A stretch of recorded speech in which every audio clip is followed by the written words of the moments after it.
এবার ভোট অন্যরকম। প্রথম দফাতেই পরিবর্তনের স্পষ্ট সংকেত ও বাংলার মানুষের ঘুরে দাঁড়ানোর গল্প। প্রথম থেকেই আপনারা নিয়মিত শুনে আসছেন যে এবার পরিবর্তন হবেই বাংলায়। শুনতে শুনতে অনেকের হয়তো কান পচে গেছে, অনেকে বিরক্ত হয়েছেন, আবার অনেকে সন্দিহীন হয়ে এটাও বলেছেন আগে তো ভোটটা শান্তিতে হোক, তারপর দেখা যাবে কি হয়। পশ্চিমবঙ্গের ভোটের যে অতীত ইতিহাস, তাতে মানুষের এই সন্দেহ বা ভয় অমূলক ছিল না। কিন্তু শেষ পর্যন্ত আমরা পশ্চিমবঙ্গবাসী নিজেদের চোখেই দেখতে পেলাম প্রথম দফাতেই এবার ভোট সম্পূর্ণ অন্যরকম। বাংলার বুকে যে একটা নীরব বিপ্লব ঘটে যাচ্ছে, প্রথম দফার ভোট গ্রহণ পর্ব যেন তারই একটি ট্রেলার মাত্র। আমি আজ এই ভিডিওতে বিস্তারিত সবটাই বলবো। প্রতিটি ঘটনা, প্রতিটি পরিসংখ্যান এবং রাজনীতির অলিগলির হিসেবে আপনাদের সামনে তুলে ধরবো। শুধু তার আগে একটা খুবই গুরুত্বপূর্ণ কথা বলে নিই। পশ্চিমবঙ্গের রাজনৈতিক ইতিহাসে যদি পিছন ফিরে তাকাই, গত 50 বছরে এত কম অঘটন, এত কম রক্তপাত বা সন্ত্রাস না ঘটা ভোট পশ্চিমবঙ্গে কার্যত হয়নি বললেই চলে। এটা শুধু আমার কথা নয়, ভোটের দিনই রাজ্যের উপস্থিত স্বয়ং প্রধানমন্ত্রী নরেন্দ্র মোদী এই কথা বলেছেন। এই অভাবনীয় সাফল্যের জন্য প্রধানমন্ত্রী যে সার্টিফিকেট নির্বাচন কমিশনকে দিয়েছেন, তা হয়তো তাদের প্রাপ্য, কিন্তু একটু গভীরভাবে চিন্তা করলে বুঝবেন আসলে এই সার্টিফিকেটটা পেলেন বাংলার অদম্য সাহসী মানুষেরা। তারা সকাল থেকে বুথে বুথে গিয়ে যে অভূতপূর্ব ছবি দেখিয়েছেন, উৎসবের চেহারায় যে ভোট দিয়েছেন, তা এক কথায় ঐতিহাসিক। আর এই উৎসবের মাঝেই সবচেয়ে বড় চমকটা হলো আমাদের গর্বের মুখ্যমন্ত্রীর তথাকথিত সততার প্রতীক এর সেই বিখ্যাত ভাই ভাইপোরা, সরি, দুষ্কৃতী বাহিনীরা এবার এলাকা থেকে একেবারেই তারা নিখোঁজ। এই প্রতিবেদন যদি আপনাদের ভালো লাগে, যদি মনে হয় বাংলার আসল চিত্রটা আপনারা দেখতে পাচ্ছেন, তবে অবশ্যই সাবস্ক্রাইব করবেন। এখন বিস্তারিত শুনুন পিসিমনির সেই দুর্দণ্ড প্রতাপ ভাই ভাইপোরা কোথায়, কিভাবে তারা নিখোঁজ হয়ে গেলেন। পরিবর্তনের সিগন্যাল, হাওয়ায় ভাসছে নতুন সমীকরণ। হিন্দু বুথে তো এখন পড়ে গেছে 60% ভোট। এই একটা কথাই বুঝিয়ে দিচ্ছে হাওয়া কোন দিকে ঘুরছে। পরিবর্তনের সিগন্যাল একেবারে ক্লিয়ার সিগন্যাল। যারা রাজনীতির খোঁজ রাখেন তারা জানেন যে এই 60% ভোট পড়ার অর্থ কি। People have voted in favour of lotus পদ্ম, কমপ্লিটলি পরিবর্তনের সিগন্যাল।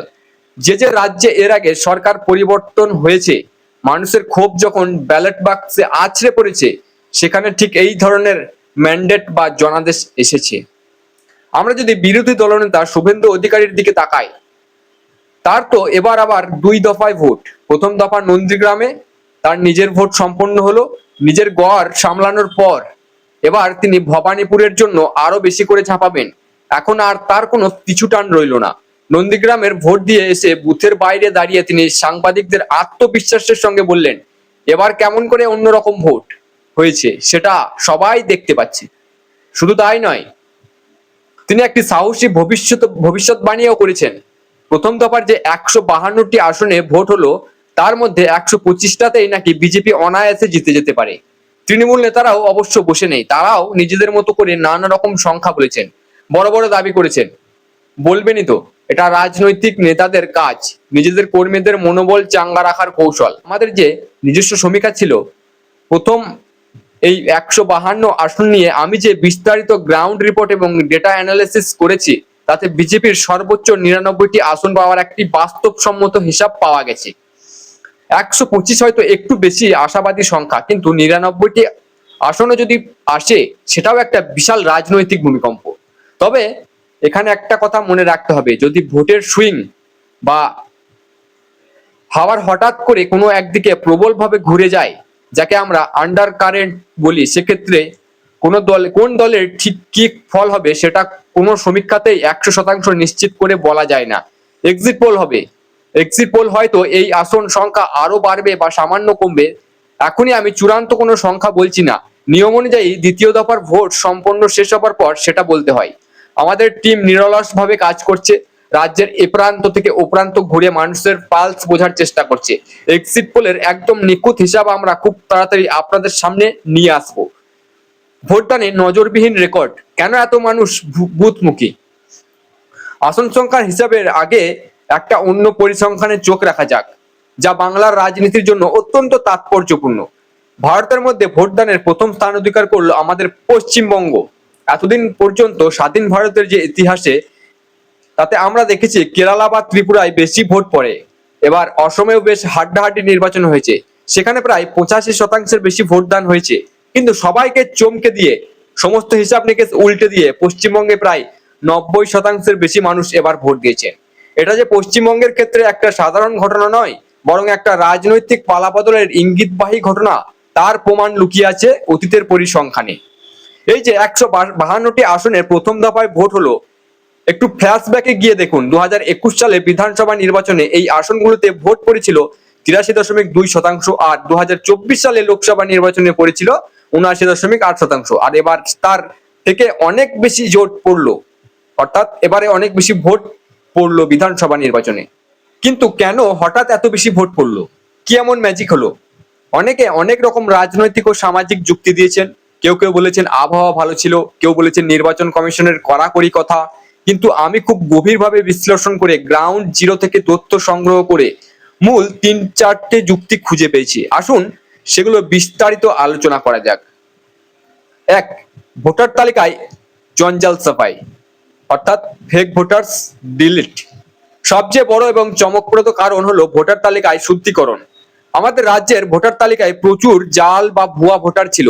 শুনলে অবাক হবেন, প্রায় 90 লক্ষের বেশি এমন নাম ছিল যাদের আসলে কোনো ভোটাধিকার নেই, সমাজে কোনো অস্তিত্ব নেই, অথবা যারা বহু বছর আগে মারা গিয়েছেন বা অন্য রাজ্যে পাকাপাকিভাবে চলে গিয়েছেন। শাসক দল বছরের পর বছর ধরে এই ভুয়া ভোটারদের কাজে লাগিয়ে ছাপ্পা ভোট দিয়ে এসেছে। এবার নির্বাচন কমিশন অত্যন্ত কড়া হাতে এই ভুয়া নামগুলো ছেঁটে ফেলেছে। আগে কি হতো, এই ভুয়া ভোটারদের মিলিয়ে যে বিশাল মোট ভোটারের সংখ্যা দেখানো হতো, তার প্রেক্ষিতে যখন ভোটদানের শতাংশ বের হতো, তখন স্বাভাবিকভাবেই পার্সেন্টেজটা অনেক কম দেখাতো। কারণ মৃত মানুষ তো আর এসে ভোট দেবে না, শাসক দলের দুষ্কৃতীরা না দিলে। এবার তালিকায় শুদ্ধি হওয়ায় প্রকৃত ভোটারের সংখ্যা ভিত্তিতে শতাংশ হিসাবে করা হয়েছে, তাই ভোটদানের হার এতটা বাস্তবসম্মত এবং বেশি দেখাচ্ছে। 2. পরিবর্তনের প্রবল আকাঙ্ক্ষা। আরেকটা বড় কারণ হচ্ছে এবার রাজ্যের আপামর মানুষের মধ্যে একটা স্বতঃস্ফূর্ত ভোটদানের তাগিদ তৈরি হয়েছে। একটা সময় ছিল যখন মানুষ ভাবতো আমার একটা ভোটে কি বা এসে যাবে, কিন্তু এবার মানুষ সেই জায়গা থেকে বেরিয়ে এসেছে। ভোটটা এবার আর শুধু একটা রুটিন মাফিক বোতাম টেপা বা সিল মারা নয়, এটা পরিবর্তনের জন্য নাকি প্রত্যাবর্তনের জন্য, শাসক দলের প্রতি পুঞ্জীভূত ক্ষোভ নাকি তাদের জনকল্যাণমূলক প্রকল্পের প্রতি সমর্থন, ফল সেটা 4 তারিখ বলবে। কিন্তু আমার চোখ মুখ দেখে যেটা মনে হয়েছে, গোটা দিন আমি বিভিন্ন বুথের যে চিত্র দেখেছি, তাতে এটা স্পষ্ট যে পরিবর্তনের আকাঙ্ক্ষাটা এবার তীব্র থেকে তীব্রতর। মানুষ সকাল থেকে কাজ ফেলে সব ভয় উপেক্ষা করে বুথে বুথে লম্বা লাইনে গিয়ে দাঁড়িয়েছেন। তাদের চোখে মুখে একটা জেদ ছিল, নিজের অধিকার প্রয়োগ করার জেদ। 3. পরিযায়ী শ্রমিকদের ঘরে ফেরা এবং অংশগ্রহণ।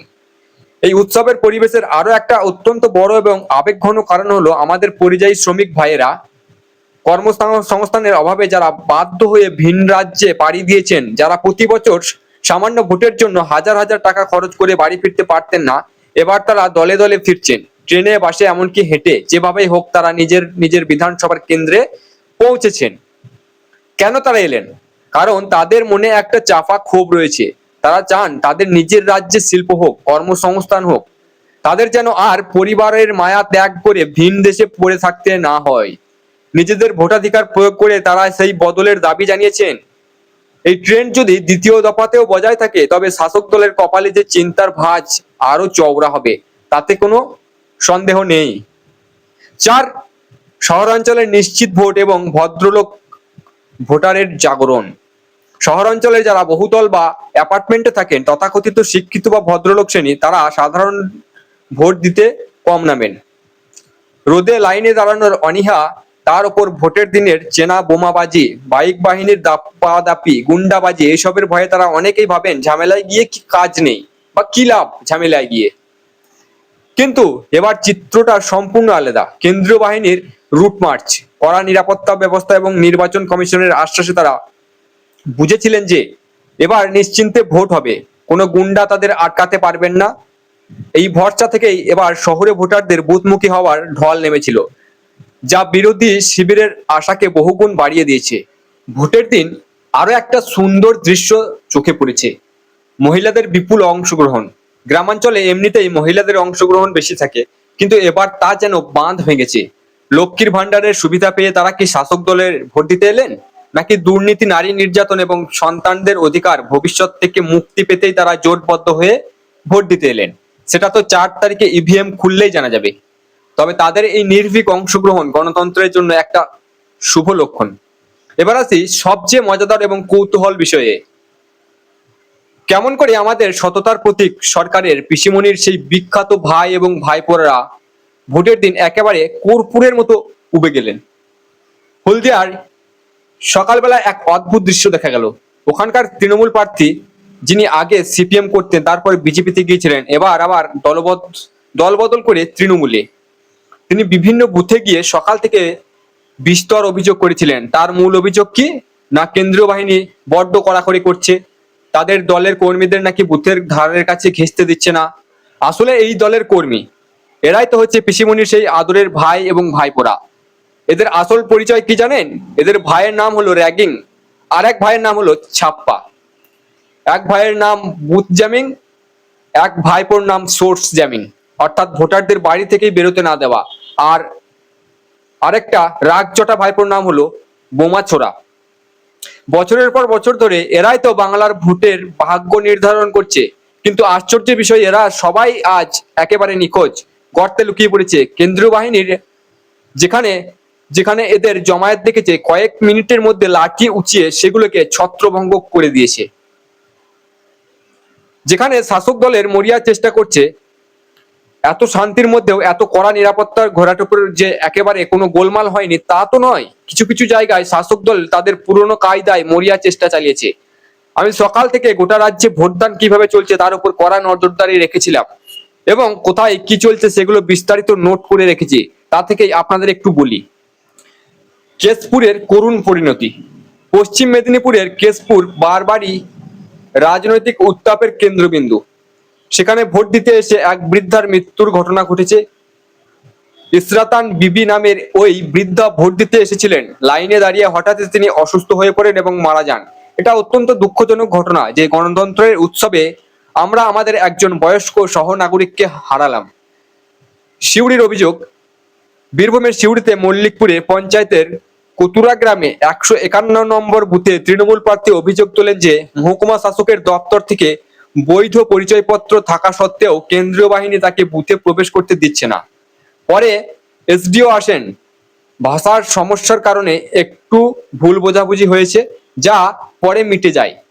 তবে এটা পরিষ্কার যে বাহিনী কাউকে রিয়াত করেনি। লাভপুরে রক্তপাত। বীরভূমের লাভপুরে বিজেপির এক এজেন্টের মাথা ফাটিয়ে দেওয়া হয়েছে। ভয় দেখিয়ে বিরোধী শূন্য করার এই পুরনো খেলা এখনো এখানে একটু হলেও দেখা গেছে। কুমারগঞ্জে হামলা। কুমারগঞ্জে বিজেপি প্রার্থী শুভেন্দু সরকারের উপর তৃণমূল আশ্রিত দুষ্কৃতীরা হামলা চালায়। তবে এখানে একটা পজিটিভ দিক হলো, রাজ্য পুলিশকে এবার বেশ সক্রিয় ভূমিকায় দেখা গিয়েছে। পুলিশ সেখানে গোলমাল থামাতে ছুটে যায়, এমনকি পরিস্থিতি নিয়ন্ত্রণে আনতে বন্দুক পর্যন্ত তারা বের করতে দেখা গেছে। গুলি চলেনি ঠিকই, কিন্তু পুলিশের এই কড়া মনোভাব সত্যি প্রশংসনীয়। আসানসোল দক্ষিণে তাণ্ডব। আসানসোল দক্ষিণে বিজেপি প্রার্থী অগ্নিমিত্রা পালের গাড়িতে হামলা হয়েছে। এই গাড়ি ভেঙে দেওয়া হয়েছে যেখানে সুযোগ পেয়েছে তৃণমূল, কিন্তু হামলা করার চেষ্টা করেছে। শাসক দলের নেতারা বলছেন তারা নাকি প্রথম দফাতেই ক্ষমতার কাছাকাছি চলে গেছেন। তাহলে এত ভয় কেন? এত জায়গায় হামলা কেন করতে হচ্ছে? নওদা ও খয়রাসোলের কড়াকড়ি। মুর্শিদাবাদের নওদায় হুমায়ুন কবির যেখানে প্রার্থী, সেখানে গোলমাল পাকানোর চেষ্টা হতেই পুলিশ সঙ্গে সঙ্গে 3 জনকে গ্রেপ্তার করে। অন্যদিকে বীরভূমের খয়রাসোলে পুলিশ কর্মীকে রীতিমতো বন্দুক উঁচিয়ে তৃণমূলের অবৈধ জমায়েত ভাঙতে দেখা গেছে। এই কয়েকটা বিচ্ছিন্ন ঘটনা ছাড়া মোটের ওপর যা যা বলেছিলাম সব মিলেছে। যে মানুষগুলো আগে ভয়ে বাড়ি থেকে ভোট দিতে বেরোতেন না, যাদের দরজায় ভোটের দিন বাইরে থেকে তালা দেওয়া হতো, এই কাজগুলো যারা করে থাকেন আজকে উল্টে তাদের দরজাতে তালা ঝুলছিল।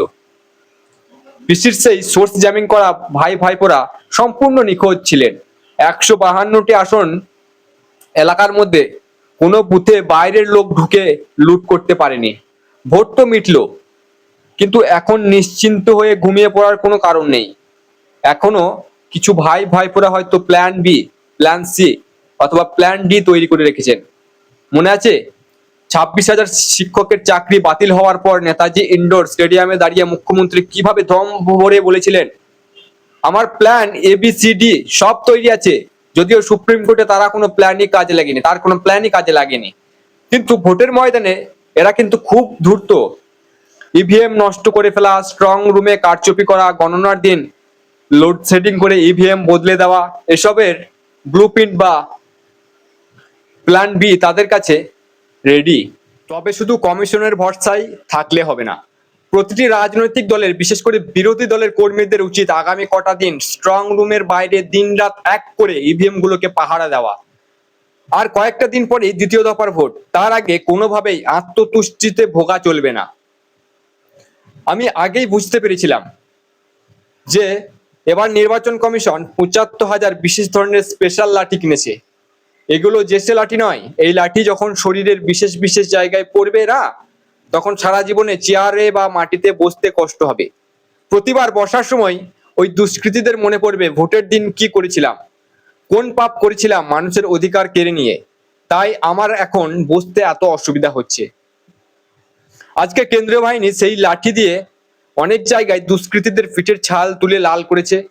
ভোটের দিনও সেম অবস্থা। এভাবেই অপরাধীদের শাস্তি হওয়া উচিত। এরকম করেই ভোট হোক পশ্চিমবঙ্গে। ভোট গোটা দেশের মতো আমাদের এই বাংলায় সত্যিকারের এক উৎসবে পরিণত হোক। সামনে দ্বিতীয় দফার নির্বাচন। আমরা চাই দ্বিতীয় দফাতেও আমরা আরো সুষ্ঠু, আরো শান্তিপূর্ণ, আরো অবাধ এবং আরো বেশি সংখ্যক মানুষের অংশগ্রহণে পশ্চিমবঙ্গের গণতন্ত্রের আসল উৎসব দেখতে পাই। ভোট তো গণতন্ত্রের পুজোর দিন। সেই পুজো যদি পবিত্রভাবে সুন্দর করে না হয়, তাহলে যারা গত 1 দশক ধরে পশ্চিমবঙ্গের ক্ষতি করে চলেছে, বাংলার সংস্কৃতিকে ধ্বংস করে চলেছে, তাদের রাজনৈতিক বিসর্জন হবে কি করে? তাই আমি গণতন্ত্রের এই পবিত্র পুজোর বার্তা নিয়ে আগামী দ্বিতীয় দফার ভোটের দিন রাজ্যের বাকি যে 142টি আসন আছে, সেখানেও যেন ঠিক এইভাবেই এই কড়াকড়ির মধ্যেই ভোট হয়, সেই আশা নিয়েই আমি আছি। ভোটাররাও সকলে যেন সতর্ক থাকে, নির্ভয়ে বুথে যান। এই বিস্তারিত প্রতিবেদন এবং আমার গ্রাউন্ড জিরোর বিশ্লেষণ আপনাদের কেমন লাগলো তা অবশ্যই কমেন্ট করে জানাবেন। এই ইউটিউব প্রফেশনে বিশেষ করে এই প্রতিবেদন নিয়ে এটাই আমার ফার্স্ট চ্যানেল, তাই অবশ্যই সাবস্ক্রাইব করে এই ছোট ভাইটাকে একটু সাপোর্ট করবেন। যদি আলোচনাটি বাস্তবসম্মত ভালো লাগে, তবে বন্ধুদের সাথে শেয়ার করে সত্যিটা ছড়িয়ে দিন। আর যদি খারাপ লাগে, তাহলেও শত্রুদের শেয়ার করবেন, অন্তত তারা বুঝুক হাওয়া কোন দিকে বইছে। আপনারা সবাই খুব ভালো থাকবেন, নিজের খেয়াল রাখবেন এবং অবশ্যই চারপাশের রাজনৈতিক পরিস্থিতিতে প্রতি সতর্ক থাকবেন। জয় হিন্দ, জয় ভারত।